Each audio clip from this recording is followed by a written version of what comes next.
time, 'cause on the morning line, the guy's got him figured at 5 to 9. So make it.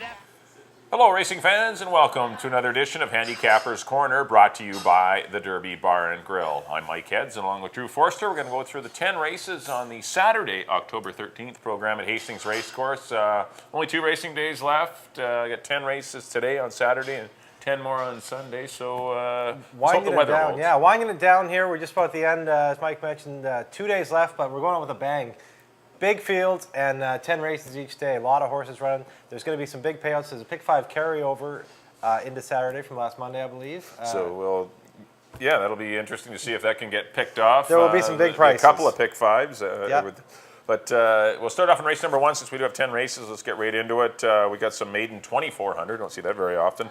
$2,400 horses that have not run 1, 2, 3 at the meeting. So I've gone to the 3 horse in here, Western Fury, taking I think a significant drop in class, getting out of those $10,000 ranks. Had the lead against Revster and What a Sense of Humor and Reckoning, but those are way better horses. And of course, he wasn't able to fend them off. I know he quit quite quickly, which is a concern, but I just don't see a lot of no speed in here. Maybe Slew's Lucky Lee might bother him a bit, but you'll start looking up and down. There's a reason why these horses are eligible for this race. They haven't run 1, 2, 3, so it's the form's going to be kind of weak. So I'm going to try the class-dropping number 3, Western Fury, for the Koskinens and Tapia. I put the 2 Buzz Me in for second. Perhaps this horse is a late-running sprinter. Maybe this is what he wants to do. Tried him long last time. I thought he would run a little bit better than that, but he's going to return to a sprint. And I put the 6 horse, Risky Devil. This is one of 4 fillies in here. The race is split between fillies and colts and geldings. You'll notice that quite a bit throughout the weekend. Horses just trying to get in and run. But Risky Devil, better than looked race last time. This horse had some troubles. That Muzzle Seeker race was better than it looked as well. Muzzle Seeker came back to win out of that one, and it was pretty salty, maiden 3, pardon me. So I'm going to try the filly Risky Devil for third. But I do like the 3 Western Fury. I'm going to hope the pace is the big key for him, and he can go gate to wire. I went 3, 2, and 4, or 3, 2, and 6. I went with the 2 Buzz Me In, the Cindy Krasner charge in here. Fernando Perez aboard. His last race, he was 9th, beaten 14 when he jumped up to maiden 5. Before that, though, he was just sneaking into the eligibility of this race with a fourth cleverly behind Hampton Court, who won by 7 1/4 that day. So he didn't get beaten far for second at all. Then he comes back another 4th to Ray's Reno and Regal Honor. Just got beaten 4 1/2 that day as well. So I'm not sure what happened last time. He just kind of spit the bit out early. But I think if he can repeat those races from 2 and 3 back, he's right in the mix here. Fernando Perez takes over for Alex Marty, so maybe a little stronger rider taking over for.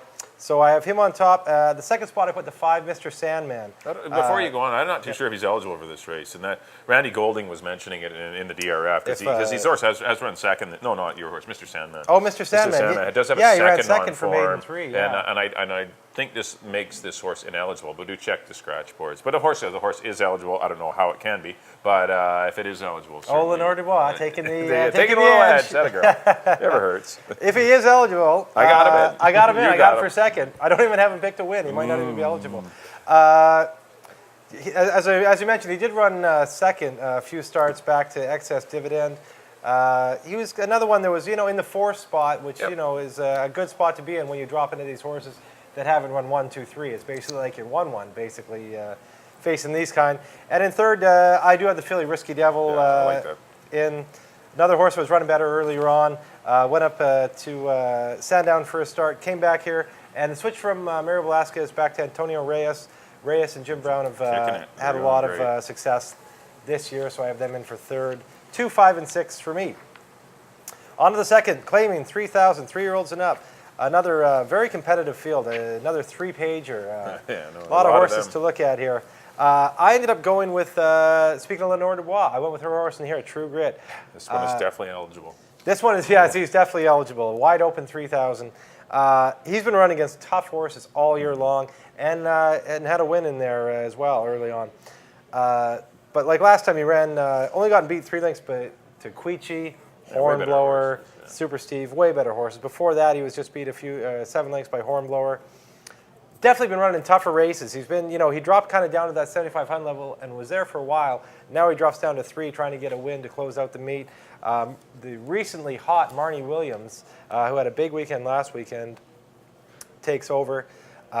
He's in with 117. That won't hurt either. In the second spot, I went to Mr. Instigator, the Troy Taylor trainee in here.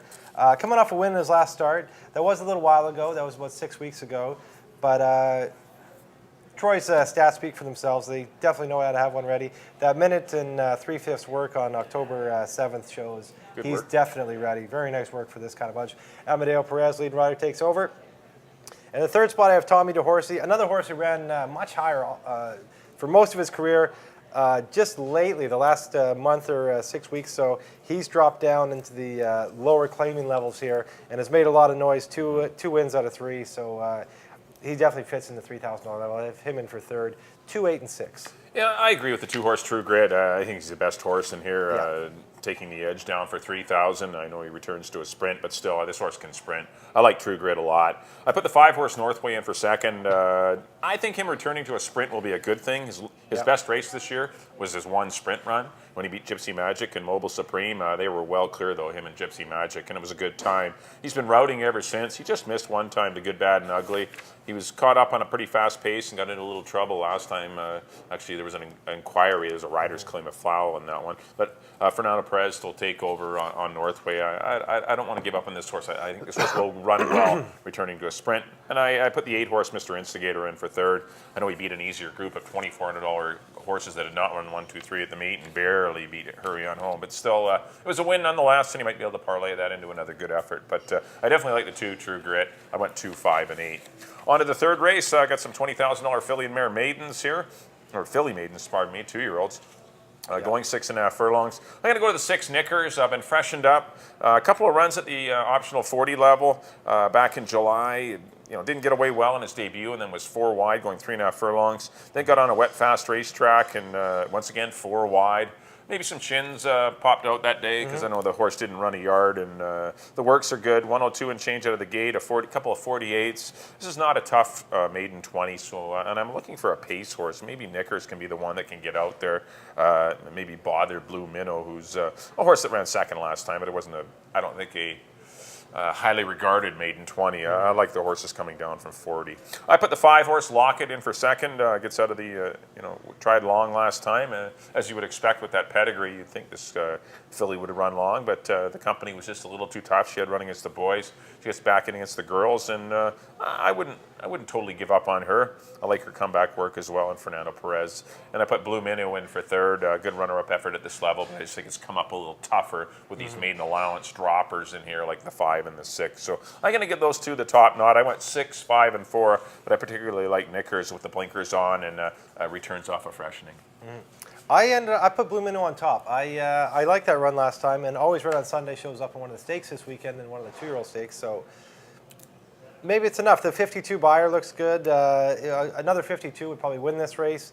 Robbie Anderson is always having a solid year. Reyes, top rider here now, suddenly. I was trying to think of today of a rider that's come in and made as much noise as he has in a short time. So I got Blue Minnow on top. I put Locket, horse you mentioned, the Frank Berry barn. One they thought enough of to run in the Futurity. Didn't work out so well, but now drops in for maiden 20. Obviously, a much softer spot. Fernando Perez takes over. And the third spot, I put Honey Skila, one that Mel Snow has been running in the maiden 40s, and then in a stake this year as well. So one that he thought enough of, and now drops in for maiden 20. Marlo Dunn takes over, so I got her in with a shot. So 4, 5, and 8 for me. On to the fourth race, Fillies and Mares, maiden 5. I've gone to the 2 Forever Me, the Melanie Walters trainee in here. Only got beat 5 lengths to Twist Grips, Bell Tower, a 3-year-old filly running against the boys. Right. In a maiden special weight. Now takes the giant plunge down into a straight Fillies and Mares maiden 5. Too big to ignore. It should improve too with the start under the belt. I think it's all systems go for this one. This one looks like a single to me. The second spot, I put Smoke After Romance out of the Jody Rawson barn. Richard Hamill takes over. This is one that's been knocking on the door in the maiden 5 level. Maiden 10 run second. Dropped in for maiden 5, was favored that day. Got a little tired late, but There's not a lot in here. So Smoke After Romance looks like maybe the best of the rest. And in third spot, I put Finally Sarah, Jody Rawson's other runner. Another one of Amadeo Perez rides for Jody Rawson. Like I say, not a lot in here. No. She hasn't been getting beat very far, so I got her in for third. 2, 5, and 7 for me. Yeah, I got the same 3 horses pretty much for the same reasons. The 2 horse Forever Me, right? I know it's only 5 days ago. That's the only negative. Yeah. Will she improve? Likely, but 5 days, is that enough to, she's Get still got to legs under her rebound. again, yeah. And I know she didn't do a ton of running. I mean, she wasn't embarrassed, but at least she wasn't part of the pace where she would have been really exhausted. Take a lot out of her, yeah. For coming back in 5 days. But I know the Connections would love to beat the 5 Smoke After Romance, which they used to have lost, in yeah. their barn. But I think that's the second best horse. She has speed. She's dangerous. Loses Reyes to the 2 horse Forever Me, so that's another big plus if you like the 2 horse Forever Me. And I agree with the 7. Someone has to run third. I put Finally Sarah in for third. I like the 2 and 5 though, but I went 2, 5, and 7. On to the 5th race. $5,000 claimers going 6.5 furlongs. I'm going to land on the Another 1 good horse one. Cherokee Tier. No pace on it all last time. 23 flat, 46 and 2. A Lasting Peace got away on him, and he was kind of stuffed down on the inside, no position at all. There's going to be more speed in this race with Vernon Cat. You got Huffman, Mucho Verde. They'll definitely be unmatchable. There's going to be at least 3 or 4 of them ensuring an honest pace, and I don't think Cherokee Tier will get so bottled up like he did last time behind a slow pace, and they just ran on. So there's really no 1/8 of a mile in which you could close on. They were still sprinting to the wire, so it was really tough for him to make any headway. But I like him to win it. Put the 8 Mucho Verde, who's been anytime he's been in sprinting, he's been pretty salty. His last route race he failed, but he's back in his best distance of 6.5 with Marnie Williams, as you mentioned, going very well of late. And I put the 7 horse Matchable in for third. Another horse that's got to be dangerous at the level. It was a close third to Peace Bear and Out of the Clouds after chasing the pace. So I put this one in as well with Richard Hamill. But I do like the 1 horse Cherokee Tier. Went 1, 8, and 7. I went to the 10 Out of the Clouds. This is a horse I've picked a few times this year. Every time he's run? Every time he's run, pretty much. Every time he's won, I've had it Yes, in there you've anyways. had Fernando Perez has rode him twice this year. He's got a win and a second on him. Just got beat a length last time to Peace Bear, who I liked Peace Bear last time. He was coming back off a layoff, his second start off a layoff. I figured he'd be tough that day. He was. Out of the Clouds ran a good second to him. So I really like Out of the Clouds in this race. I do have your Cherokee Tier in the second spot. The reasons you mentioned, he didn't have an ideal trip last time in behind the slow pace. There is going to be pace in here. That's another reason I like Out of the Clouds. He's going to have something to run at late. I have Cherokee Tier for second. And in the third spot, I have Matchable. As you mentioned, Richard Hamill for Craig McPherson. He's going to be part of the pace scenario, but I think he's probably the toughest part of the pace scenario. So I think he'll hang around for third. 10, 1, and 7 for me. And on to the 6th. Fillies and Mares, $3,000 claimers, non-winners of the year. This is a real non-winners of the year, and not one of the 60-day ones. A horse that hasn't won in 2012. I went to the 6th, DeVille Biss. Been knocking on the door, kind of a hard luck mare. Hard luck filly, I should say. She's been, third, second, thirds. I've been favored a lot too. Just always seems like somebody jumps up and gets her. It was CI last time, but I don't see anybody as tough in this one. So the last weekend of the meet, Amadeo Perez. I think it's graduation day. DeVille Biss gets there. In the second spot, I put Catalina. Not sure what's gone on with her this year. She had a really good year last year. Missed a lot of time. Missed a lot of time, but it was solid last year. The year before was a real solid little filly around here. She just hasn't been herself this year, but this is not a very tough spot. She was in an open 3,000 last time. Now she's in a restricted 3,000s. There's no Lady Sashes or Scopas in here. So got Catalina in second. And in third spot, I put Beautiful Breeze. Another one for Frank Barabee that just kind of fits into the mix in here. There's other ones like Maddie Jade, Snowbird Pass maybe could make noise. It's not an overly tough race, but I put Beautiful Breeze in for third. 6, 9, and 8 for me. Yeah, I've gone to the 6 horse DeVille Biss as well, but I really tried hard to beat this horse. I'm just not totally convinced she's going to win this race, and the price will not reward you with a lot. But I have gone to DeVille Biss. I tried to make, almost made Catalina my first pick, but the 9-hole really concerns me and what kind of trip she's going to get. She is 9 years old, and perhaps she's lost a little of her game face. She used to be such a hard trying mare. I only had 4 starts last year and the 1 win, and this year she's only had 4 starts as well. So perhaps the physical problems cropping in, but she still has the ability factor. Whether she still has the try factor, that's the problem. Whether she keeps trying hard enough to be competitive with these horses. But I did give her the 2nd spot. The 1 horse Maddie Jade, I tried to make a winner, but I'm going to put her in for 3rd. I definitely have all 3 of these horses in any pick 3s or any wagers you're playing around with in the 6th race. But Maddie Jade returning to a sprint, I think will help. She's been off the Lasix program for 3 runs now. Things have not, they haven't gone poorly, but the form has not improved. But still, she's better than a lot of these fillies, and I just don't totally want to give up on her, but I've got her in for 3rd. But I did lean to Vilbis with Amadeo. I guess she's got to break through one of these days, I guess. But 6, 9, and 1 for me in the 6th. On to the 7th race. I got some $15,000. We'll finally get into some little higher end horses here. $15,000 3-year-olds and upwards, going 6.5 furlongs. I'm going to go to one of the 3-year-olds in here. I didn't believe Pakal could win last time against older horses in a non-3, but proved me wrong, won quite comfortably, and did it look in nice style. Battled with a horse called Time Machine on the head end. Went 22 flat, 45. Spit him out, who was the heavy favorite, and still had plenty left to hold on against Vying for Glory and Mazel Prince. So I liked what I saw. I think he can beat his stablemate, the 4-horse Alberta Breeze, also to the Craig McPherson barn. And Craig still has an outside shot for leading trainer. He's about 6. I think he's going into the day 6 behind Troy Taylor. That's going to be tough. He's going to have a big weekend. He's going to have to be huge. Have to get skunked. Terrible weekend. Yeah, but it's still an outside shot. So that's why you see Craig with quite a few horses in this weekend. But Alberta Breeze taking a big drop in class. A little concerned about that. Could have been an allowance race in the 8th race, and that he was eligible for in a non-2, non-3, but doesn't surfaces in this 15, which is a little bit of a concern after a runner-up effort. I know it was in a restricted stake, but still thought maybe he deserved a shot in the 8th race. But that's why they win races. Take the best horse. It's the best thing you can have. Is the best horse in a race, and Alberta Breeze could certainly be. It certainly is the best on paper in here. I put the 2-horse Yes He's Trouble in for 3rd. I know he's shortening up off a mile 16th run, but I got him in the mix as well. I went 5, 4, and 2. Not a race I fell in love with. There's some interesting Swiss game I kind of have a soft spot for. Maybe might be my next horse, but I did go 5, 4, 2. Totally. There's a lot of ways to look at this. I ended up on Alberta Breeze, as Mike mentioned, probably the best horse in the race. If he's right, they're going to have their hands full trying to handle him.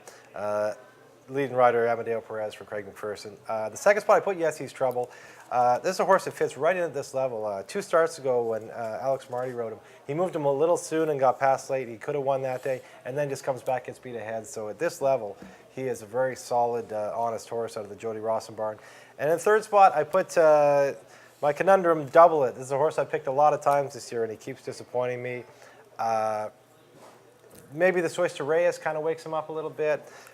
I think he's actually better at sprinting than going long. I put him in for 3rd. I think maybe there's more there. He has been a disappointment since breaking his maiden first start here, but we'll see. There is other horses, Mike mentioned. Deputy's Command can make some noise in here. Stormy Bob. Yeah, it's a competitive. I mean, pace will dictate. It's a nice race. On to the 8th, and here is your allowance race. It's an allowance non-2 for 3-year-olds and up. But if you look, it's all 3-year-olds. So there you go. It's a 3-year-old race. I've gone to the 3 Dynamiter out of the Barb Heads barn. A 71 buyer, impressive score over Rockin' Cherokee. First start out of the box for him. What more can you say? Just an honest, solid effort.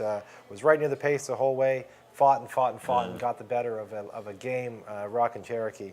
So I have him on top. The 2nd spot I have Shintoism. Just run 2nd behind Golden Triumph and ahead of Ruffy Joe. Those are some of the nicer 3-year-olds here. Before that, 4th behind High End Man, the Gov, Wilo Cat in the Derby trial. He's been running against tough horses, and this is one of the softer spots he's found. But I think Dynamiter is maybe a star, has star potential. And in the 3rd spot, I put the 6 Twist Grips. Coming back in a week for the John Snow Barn, but ran a big race, first out of the box. Another one that won the first asking last week. Another one that just was headed the whole way and fought and got the better of Bell Tower, but was very game in his win. So I liked what I saw to him. So I have 3, 2, and 6. Yeah, I agree with the 3 Dynamiter. I was very impressed with his debut run. He had run against a horse called Rockin' Cherokee, who had some starts, starts under his belt, and got packed out on the turn, and still managed to put that one away in a very good time. The track was not particularly fast that day, so that 117 and 1 was extremely good. He's had some time off, which is good. You didn't want to see him come back in 2 weeks or anything. It might have bounced, but he's had a month between, or 5 weeks between runs, and I think he's the horse in here. There's not a lot of speed in here at all. It's a spot that fits him perfectly. I think he can get the lead. I don't know if the 6 Twist Grips is running, has Marnie Williams on it, back in 5 days. I don't know if you'd do that to a horse that had just run so impressively, a hard-fought win on Monday, and you come back on Saturday. This may have just been an entrant to make sure the race went for Al Capone. Not 100% sure that's how it went down, but just seemed odd that there wouldn't have been a more higher profile rider on Twist Grips after his impressive debut run. But Dynamiter. But Marty Williams is hot. Yeah, he's the hottest rider. You're right. Maybe I'm the one that maybe this horse is running, and that's the hottest jock in the room. But Dynamiter looked good in winning, and I think this horse is he's got the potential to repeat. Shintoism, I agree. The best races this year have been his sprints. He's a late running sprinter, and he hasn't gone very well going along, although they've been in stakes races, but he's live in this spot. And I put the 7 El Capone in for third. I went 3, 2, and 7. El Capone gets back into sprinting after a try in the BC Derby, so a 3, 2, 7 for me. On to the 9th race, $15,000 older horses going a mile and the 16th. I've gone to the 2-horse Seminole Brave, returning to Vancouver after a couple of runs at Emerald. I think he's going to get the lead. This horse has routed well in the past. He has never won a race going a mile and 16th, but it's always been for way more money. Yeah, he's always run a lot. I think he gets an easy pace. And the only other speed in here is probably Bear Rock and Roll, who loves to go 49 for the opening half. Yeah. And if Seminole Brave gets a 49, I like this horse's chances, or at least 48 and change on the lead. Gets the lightweight. I think there's a lot to like about Seminole Brave. I put Bear Rock and Roll in for second. I think as long as these two don't kill each other off, they're going to probably form the exactor. And I put the 6 Queechee in for third. This horse can obviously get more than third if the top two duke it out. But he's your best closer. I went 2, 5, 6. I went Silly Fella on top. I'm hoping that the 2 bugs, Marty and Marlowe, kind of hook up and maybe get Bear Rock and Roll and Seminole Brave rolling a little bit. And Silly Fella with Antonio Reyes has a perfect kind of stalking style.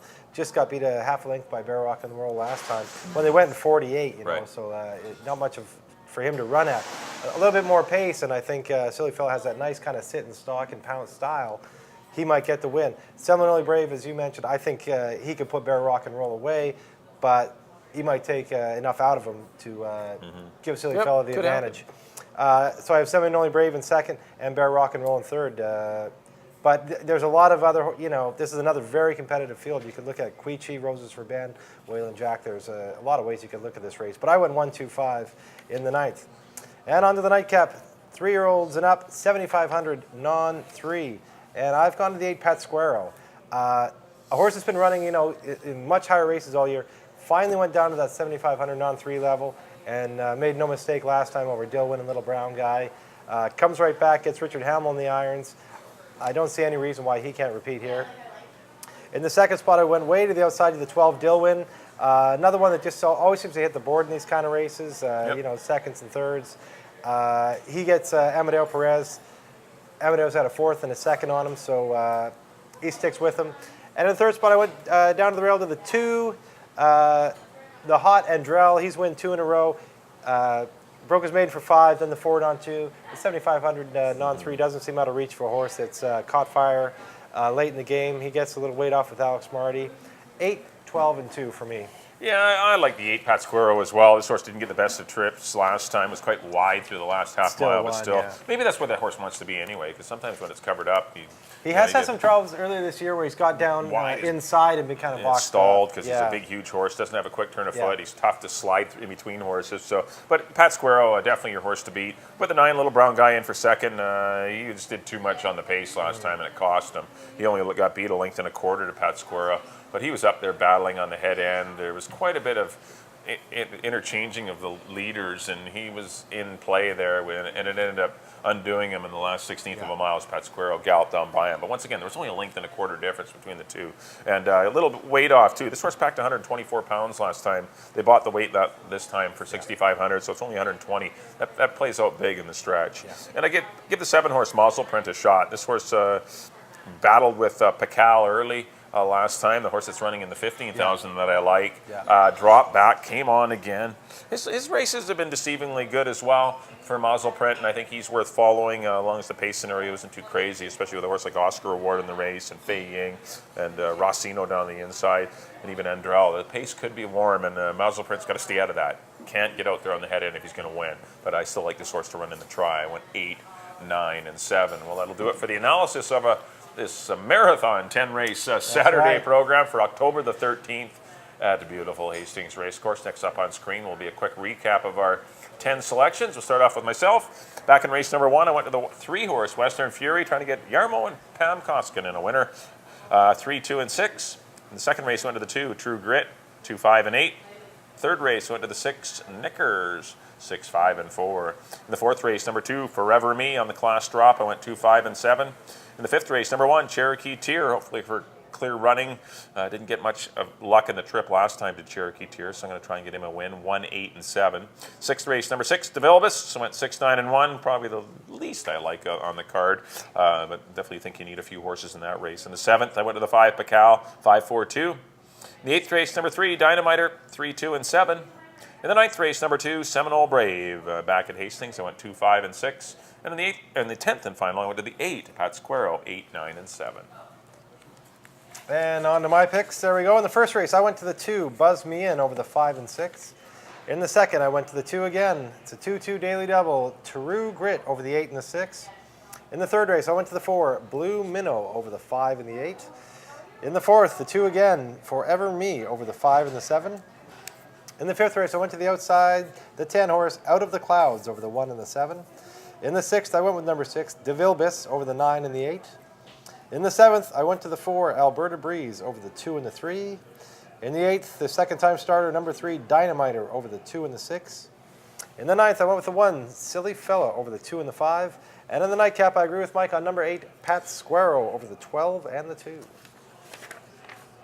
Well, that'll do it for this edition of Handicappers Corner, brought to you by the Derby Bar and Grill. Once again, if you can't get out to the races this Saturday to Hastings, come on and watch them. Lots of simulcasting here as well. Lots of food specials, so come on out to the Derby Bar and Grill at 176th and 0 Avenue. And I got great staff here. Yep. Come on out and enjoy the fun. Great place to spend this winter, too, to catch all the racing action this winter. Yeah.